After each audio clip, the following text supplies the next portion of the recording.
Queridos irmãos e irmãs, vamos ler dois textos bíblicos. O primeiro em Abacuque, e já lemos há pouco, mas eu quero que os irmãos procurem na Sagrada Escritura para ter a certeza de que sabem bem onde está, podem colocar aí um marcador. Esse vai ser o versículo que nos vai dirigir e acompanhar ao longo de todo este ano e que será certamente a nossa oração. Abacuque, capítulo 3, está aí no meio dos profetas menores.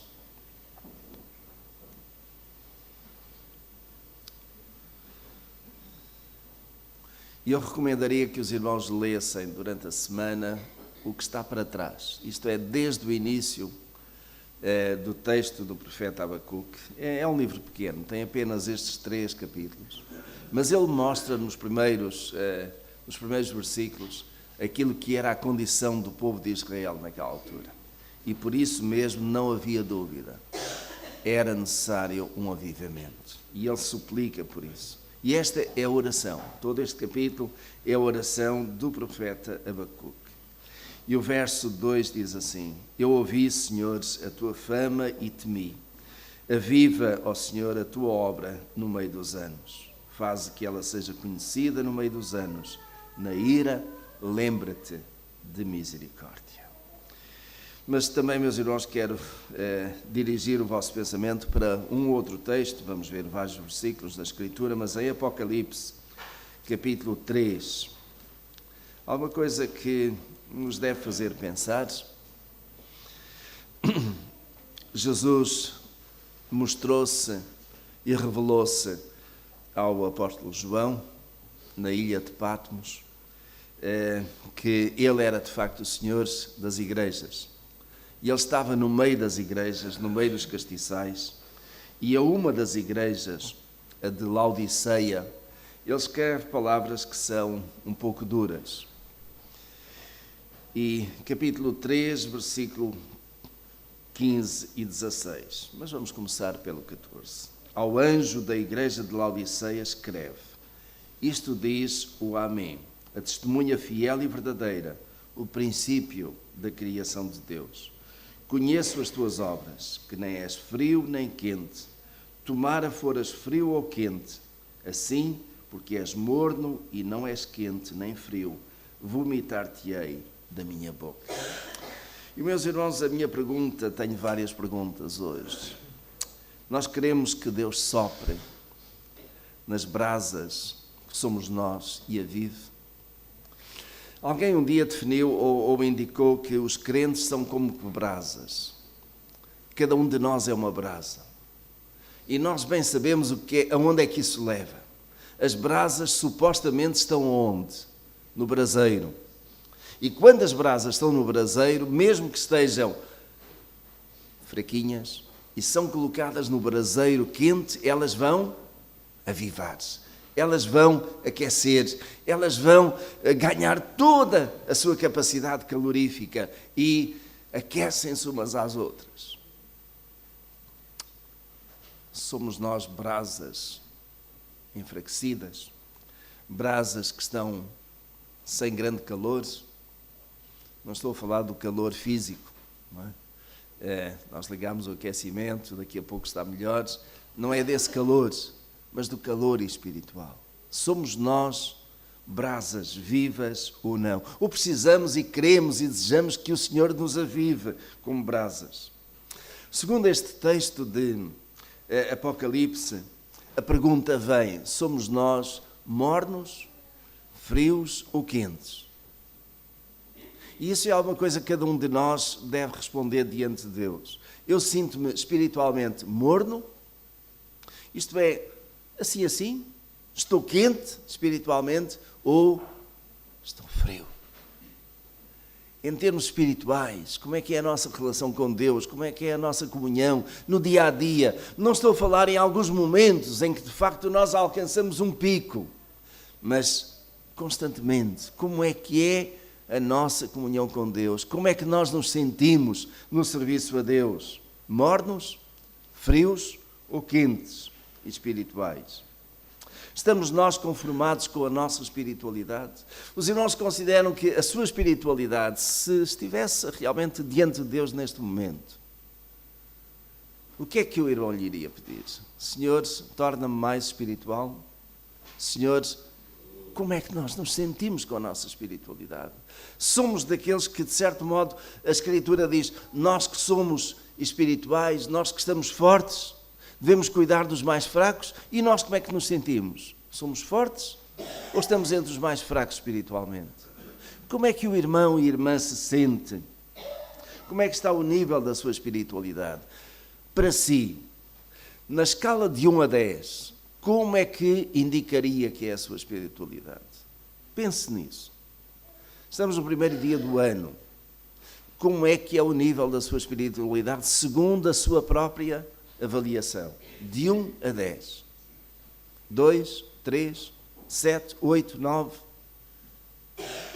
E meus irmãos, daqui a 364 dias, quando chegarmos ao último dia do ano, como é que será? Deus sabe. Mas o que é que nós desejaríamos que fosse? Que pudéssemos estar ali no 8, 9, 10, se possível, não é? Alcançar o máximo de espiritualidade. Meus irmãos, isso depende essencialmente de nós. Depende do nosso querer, depende do nosso desejo, depende da nossa oração. Porque uma coisa eu sei, o nosso Deus está pronto para nos tornar espirituais, mais espirituais. E isso porquê? Por causa da ação do Espírito. É o Espírito que trabalha em nós. Nós podemos desejar, mas aquele que opera em nós, o querer e o efetuar, é realmente o Espírito do Senhor. Isto leva-me, meus irmãos, a uma outra pergunta que, de facto, nos vai nortear também. O que é avivamento? Falamos de avivamento. O que é isso de avivamento? Eu encontrei esta definição simples e direta. Avivamento é um povo saturado com Deus. E reparem, um povo, não uma pessoa.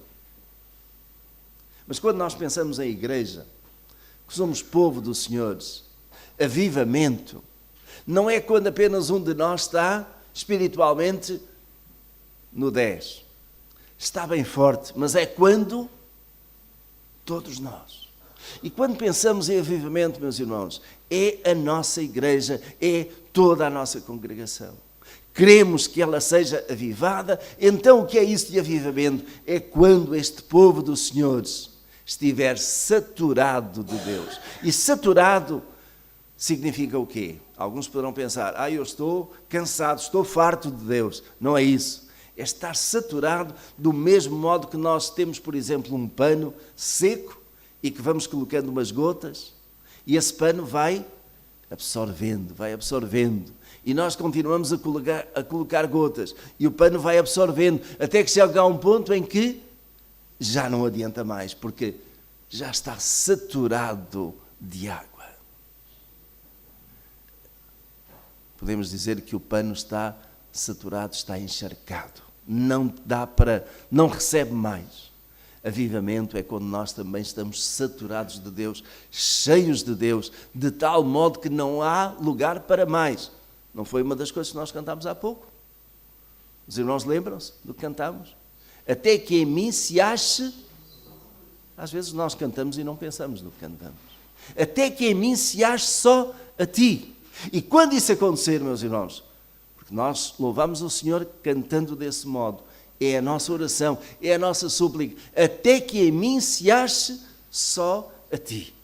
E isso é avivamento. Há um versículo que de facto indica isso de uma forma muito clara, e que é também a súplica do apóstolo Paulo, Efésios capítulo 5.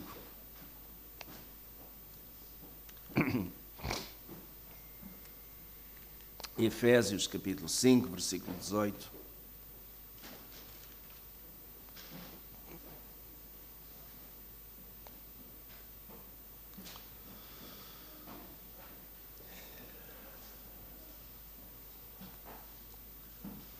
Eu vou pedir à irmã Abigail só para mudar as folhas da porta, porque eu estou a ter o reflexo da luz ali, mesmo nos meus olhos. Efésios capítulo 5,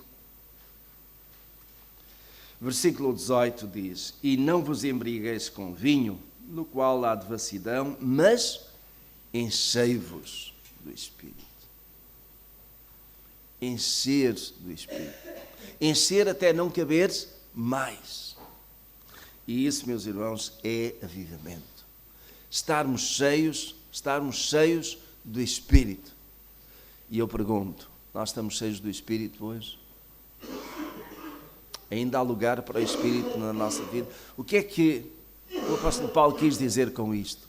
O que é isto de encher com o Espírito? Enchei-vos do Espírito. É que Ele tome cada vez mais o centro da nossa vida.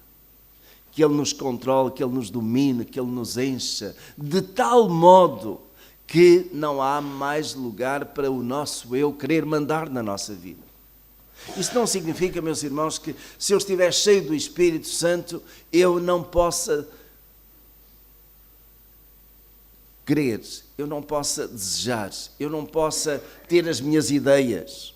Mas quando nós estamos cheios do Espírito Santo, o nosso querer é comandado pelo Senhor. O nosso desejo daquilo que nós queremos fazer é comandado, é dirigido, é filtrado pelo Senhor. E realmente nós conseguimos, então, fazer e cumprir a vontade de Deus na nossa vida. Meus irmãos, para que haja avivamento na nossa vida, é preciso que 5 coisas aconteçam. 5 coisas. Em primeiro lugar, e elas vão aparecer ali, uma a uma, é o poderoso sentido da presença de Deus. É um poderoso sentido da presença de Deus, muito forte. Vamos ler um texto em Gênesis capítulo 28, do patriarca Jacó. Gênesis capítulo 28, versículos 10 até 22.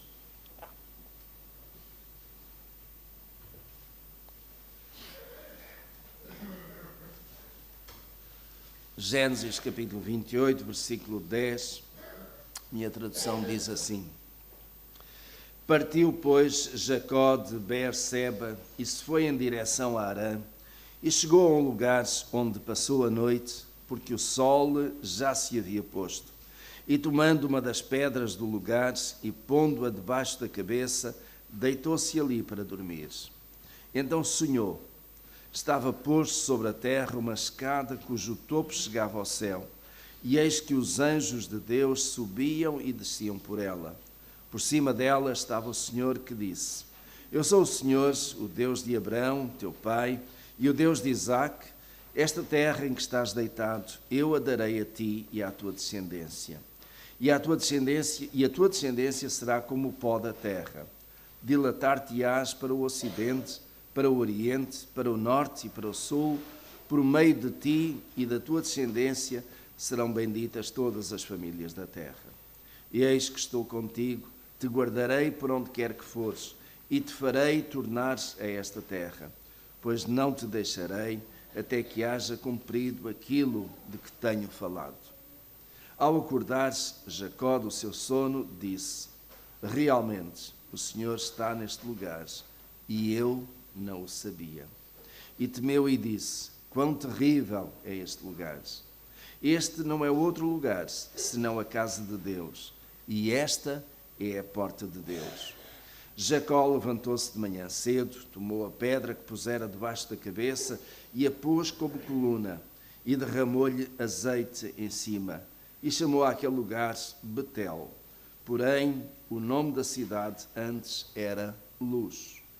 Fez também Jacó um voto, dizendo: Se Deus for comigo, e me guardar neste caminho que vou seguindo, e me der pão para comer e vestes para vestir, de modo que eu volte em paz à casa de meu pai, e se o Senhor for o meu Deus, então esta pedra que tenho posto como coluna será a casa de Deus, e de tudo quanto me deres, certamente te darei o dízimo.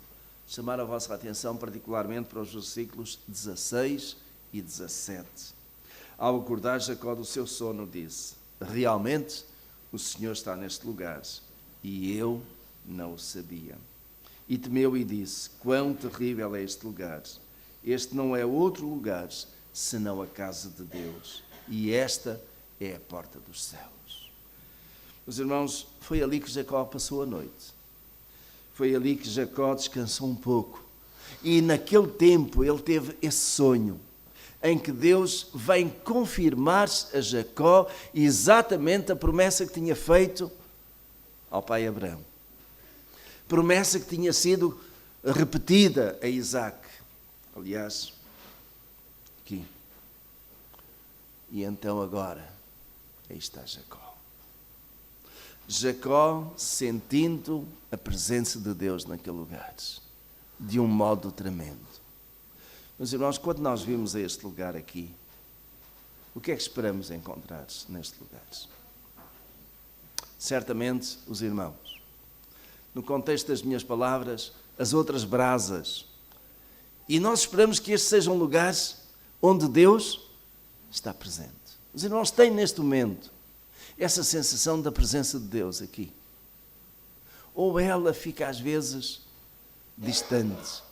Nós acabamos por rotineiramente entrarmos, sentamos, levantamos, cantamos, oramos, ouvimos a palavra, saímos e fazemos isto domingo a domingo.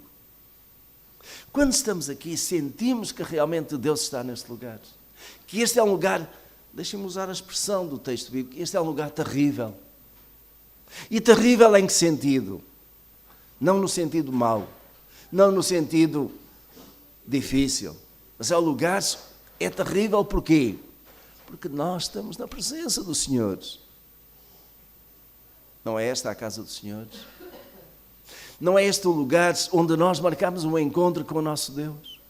Se marcarmos um encontro, estamos à espera de quê? Que o Senhor esteja aqui. Amém? Então nós devemos vir a este lugar na expectativa de quê? De que o Senhor esteja neste lugar. Que realmente nós vamos estar face a face com Ele. Mas alguns dirão, mas eu não o vejo. Os irmãos sabem, é por causa disso que algumas igrejas estão cheias de altares e de imagens. Os irmãos sabem porquê? Porque querem ver-se. Querem ver-se. E olham para ali e para eles aquilo representa o quê?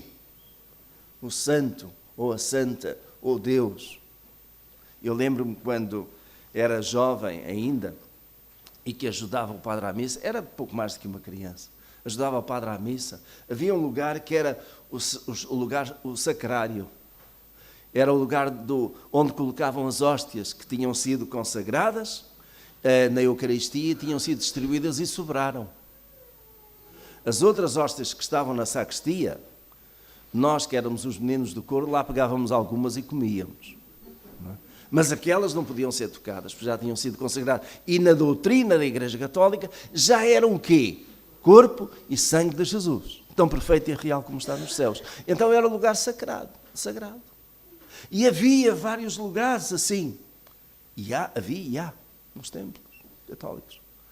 Qual é o lugar sagrado aqui para nós? É todo este. Não há um altar. Não há um lugar que nós venhamos e que dizemos, é ali que Deus está. Olha, Deus está aí sentado ao seu lado. Deus está aí consigo. Houve um dia que alguém disse que numa igreja que realmente consegue encher-se e tomar todos os bancos, quando algum lugar está vazio, o diabo sentou-se lá. Porque quando algum membro da igreja não vem, está a perder esta comunhão com o Senhor. Então, meus irmãos, quando nós vimos aqui, devemos ter esta clara sensação de que o Senhor está neste lugar.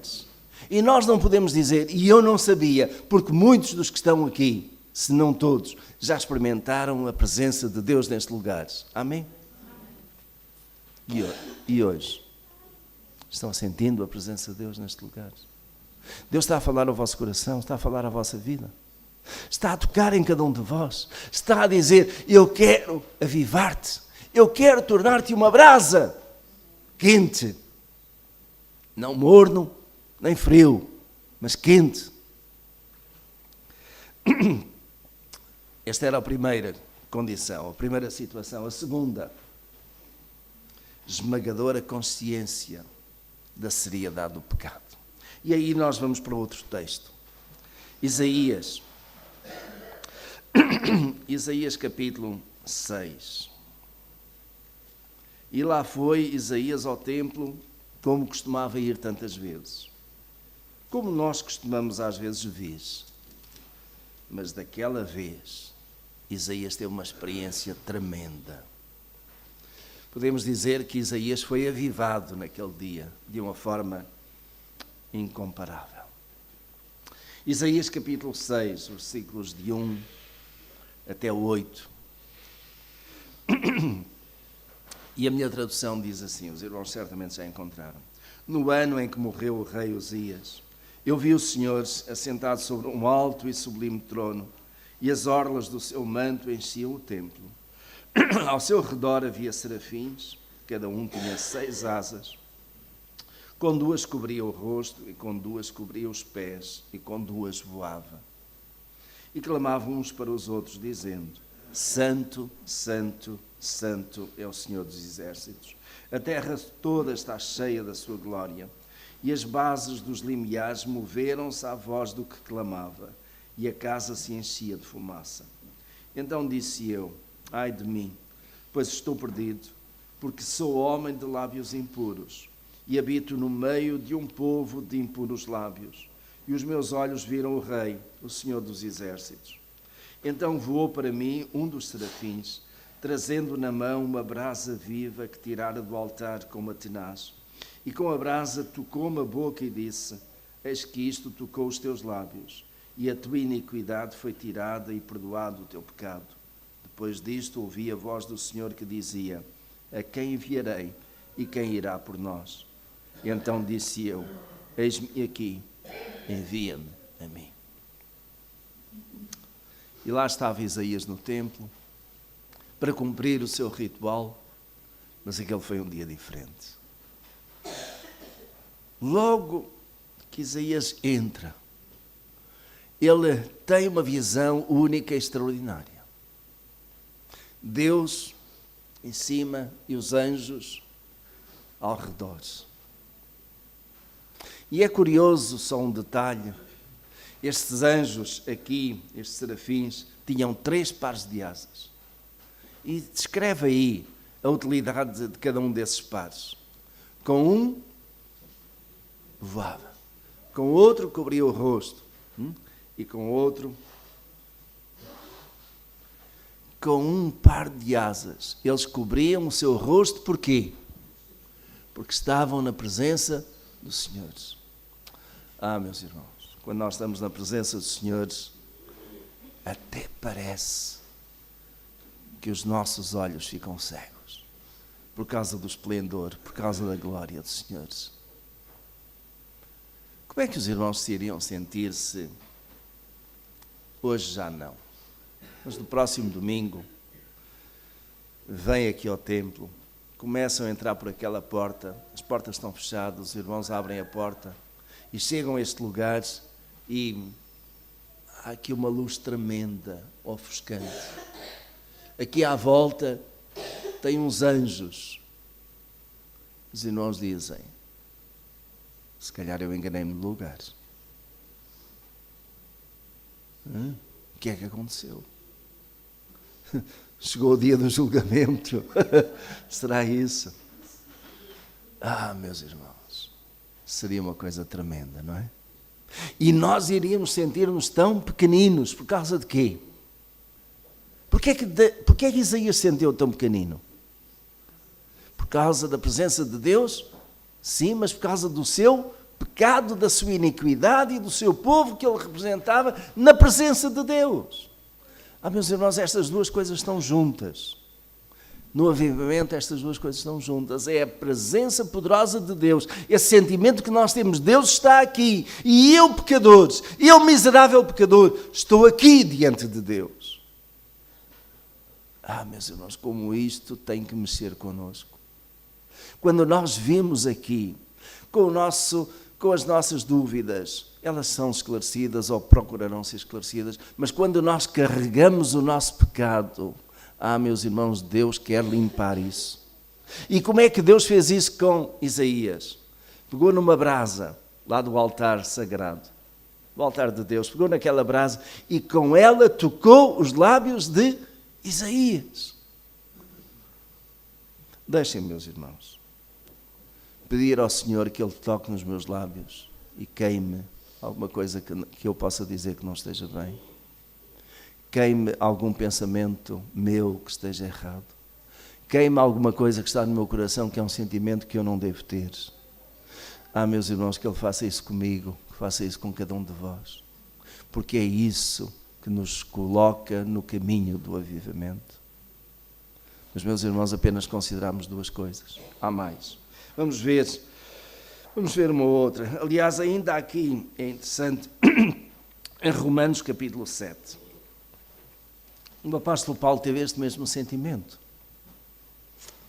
Quantos de nós não temos admiração pelo apóstolo Paulo? Certamente ninguém. Um grande homem de Deus. Um homem que serviu ao Senhor com todas as suas forças. Mas no capítulo 7 de Romanos, ele descreve aquilo que se passava com ele em certos momentos. Romanos capítulo 7, versículos 21 até 24. Ora, se eu acho que esta lei em mim, que mesmo querendo eu fazer o bem, o mal está comigo. Porque, segundo o homem interior, tenho prazer na lei de Deus. Mas vejo nos meus membros outra lei guerreando contra a lei do meu entendimento e me levando cativo à lei do pecado que está nos meus membros. Miserável homem que eu sou, quem me livrará do corpo desta morte? Os irmãos poderão dizer isso? Miserável homem que eu sou. Alguém vai ter que dizer, miserável mulher que eu sou, não é? Mas é para cada um de nós. Quando nós chegamos a este ponto de que, diante da presença de Deus, nós, por causa do nosso pecado, que ainda nos assalta, que ainda vem a nós nos sentimos realmente miseráveis. Mas será que isso fez com que o apóstolo Paulo fosse um desgraçado? Que ele fosse inútil nas mãos de Deus? Não. Mas quando ele reconhecia o seu pecado, quando ele o confessava, quando ele deixava que o Senhor perdoasse e retirasse, então ele era vitorioso. E é interessante que no capítulo seguinte, no capítulo 8 de Romanos, ele diz que em Cristo somos mais do que vencedores. Nem a tribulação, nem a angústia, nem a morte, nem a doença, nada nos fará separar de quê? Do amor de Cristo que está em nós. Meus irmãos, uma terceira condição de avivamento, um crescente desejo de conhecer a Deus pela sua palavra. Em João capítulo 17, João capítulo 17, é a oração sacerdotal de Jesus, tremenda, em que ele ora pelos seus discípulos. Mas João capítulo 17, versículo 3, diz assim: e a vida eterna é esta, que te conheçam a ti, o único Deus verdadeiro, e a Jesus Cristo, aquele que tu enviaste. E nós dizemos que temos a vida eterna. Amém? E a vida eterna, então, nas palavras de Jesus, o que é? Conhecermos a Deus. Isto faz parte de nós. É alguma coisa que, por mais que nós já conheçamos da Sagrada Escritura, ainda há alguma coisa mais para conhecer. E conhecendo, quanto mais nós conhecemos a Deus, mais nos sentimos pequeninos, não é, meus irmãos? Um dos filósofos da antiguidade disse que quanto mais sei, só sei que nada sei. Porque à medida que nós vamos conhecendo, percebemos que há uma imensidão. Um dia, esta semana, aqui para o final da semana, eu fiquei a pensar.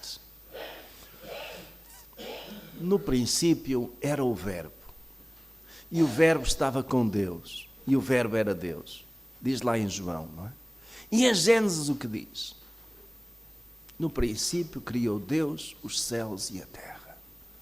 E este princípio, meus irmãos, ainda hoje é alguma coisa que me leva a pensar, quando é que foi este princípio? E como é que era Deus antes deste princípio? E aí o Senhor tranquilizou o meu coração e disse: tu vais saber tudo isso quando estiveres cá na minha presença.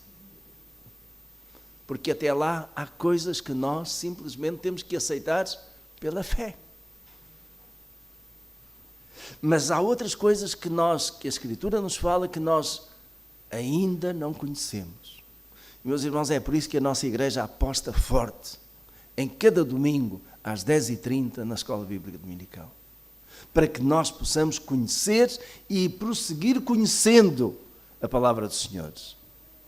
Porque é ela que nos dá aquela força. Muito obrigado.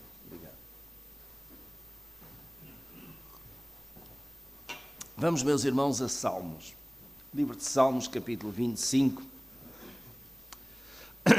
E aprender um pouco com Davi, que era um homem segundo o coração de Deus.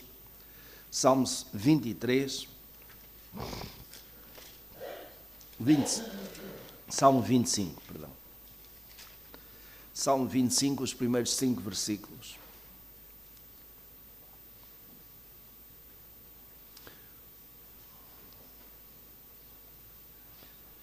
A ti, Senhor, elevo minha alma.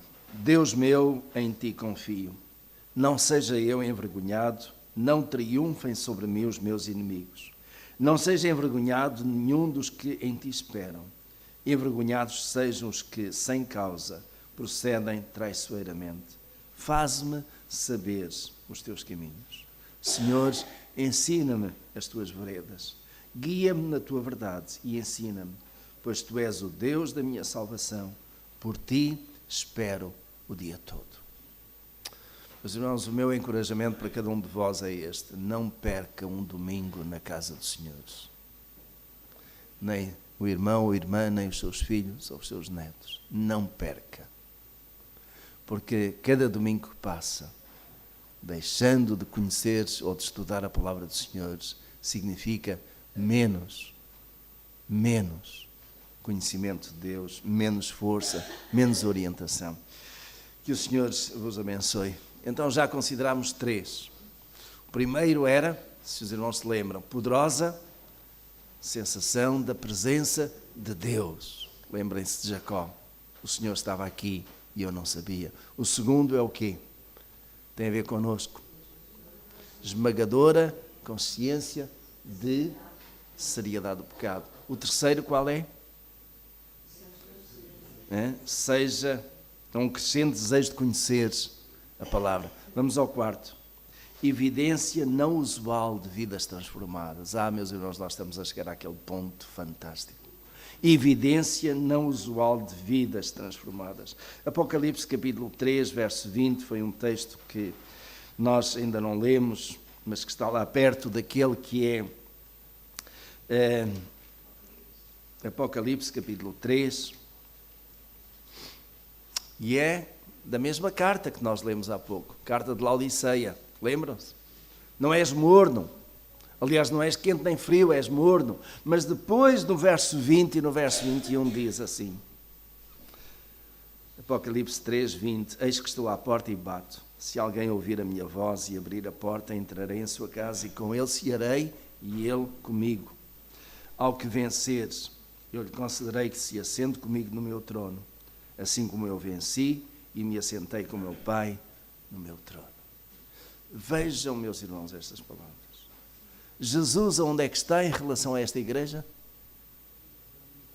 Está do lado de fora. Por isso mesmo é que ele precisa de bater à porta, porque a porta está fechada para Jesus. E os irmãos, Conseguem conceber isto? Uma igreja onde Jesus não está? Por isso era uma igreja que era morna, era indiferente, tanto lhe fazia, tanto estudava a palavra como não estudava, tudo servia. Mas, meus irmãos, a partir do momento em que Cristo bate à porta e a porta é aberta, aquela igreja iria ser avivada.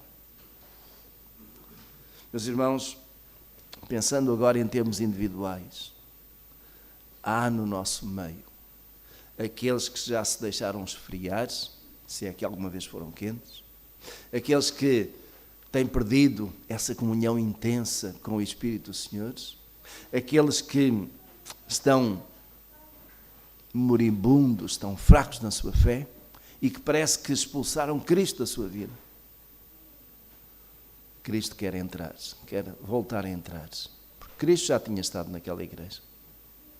Mas, irmãos, também este versículo tem sido usado e por pregadores como Billy Graham ao longo de anos, do convite para aceitar o Senhor Jesus, entrar na sua vida. Meus irmãos, este tem que ser um dos nossos propósitos. Esta igreja tem de ser instrumento de Deus para a transformação de vidas, para melhoramento de vida espiritual. Mas esta igreja também tem que ser instrumento de Deus para a salvação de almas. E essa deve ser a nossa oração. Eu sei que muitos destes lugares que estão vazios já têm como que, já têm dono, não é? Mas, meus irmãos, há outros que precisam de entrar por aquela porta e vir aqui procurar a salvação. E aqui vão encontrar. E nós vamos orar ao longo deste ano por almas salvas para Jesus. E isso faz parte do avivamento. O avivamento é isso. O resultado, a manifestação do avivamento é quando de facto as vidas estão a ser transformadas. Sejam elas de crentes ou de não crentes. Mas vidas transformadas, é por elas que nós vamos orar. O último versículo, meus irmãos, então. E voltamos a Abacuque. O versículo com que começamos, voltamos lá para terminar. Abacuque capítulo 3, verso 2.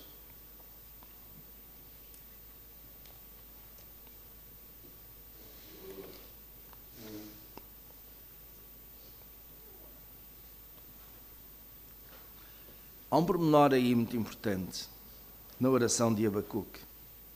E vamos de novo olhar, e eu estou a terminar. E o versículo 2 de Abacuque, capítulo 3, diz assim: Eu ouvi, Senhor, a tua fama e temi.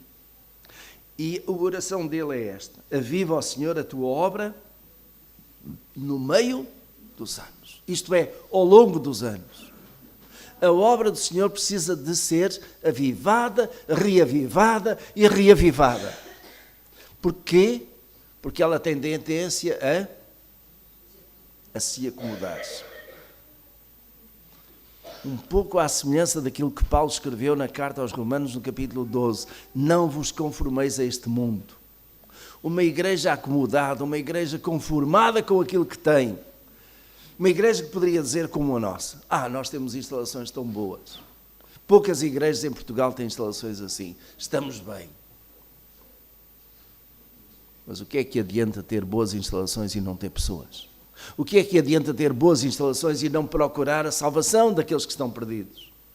E esse tem que ser o nosso grande objetivo, meus irmãos. Às vezes nós olhamos muito para dentro. Precisamos de olhar para fora, porque o avivamento leva-nos a isso, a olhar para fora, para aqueles que estão lá fora, que estão perdidos. E tem que haver dentro de nós, meus queridos irmãos, este desejo, esta intensidade de procurar as almas perdidas. Quando isto está a acontecer, a igreja está a ser avivada, meus irmãos. Porque coloca em nós um desejo grande de chegar com esta palavra àqueles que estão à nossa volta. Faz com que ela, a tua obra, seja conhecida no meio dos anos. E, meus irmãos, está nas nossas mãos. Porque o Senhor certamente está a fazer a sua parte. Mas está nas nossas mãos tornar-se a obra do Senhor neste lugar conhecida. Os irmãos já deram conta, nós estamos quase a chegar aos 100 anos como igreja. Em 2023, A nossa igreja faz 100 anos. Nenhum dos que está aqui foi desse início. Mas alguns já estão aqui há muitos anos, 50, 60 anos nesta igreja. Meus irmãos, seja o tempo que Deus nos der como igreja, até que Ele volte. Aquilo que é a nossa responsabilidade é tornar a obra do Senhor neste lugar conhecida. E como é que isso funciona? Convidando as pessoas a vir ao templo aqui, falando de Jesus. Mais do que apresentar a nossa igreja, é apresentar Jesus aos homens.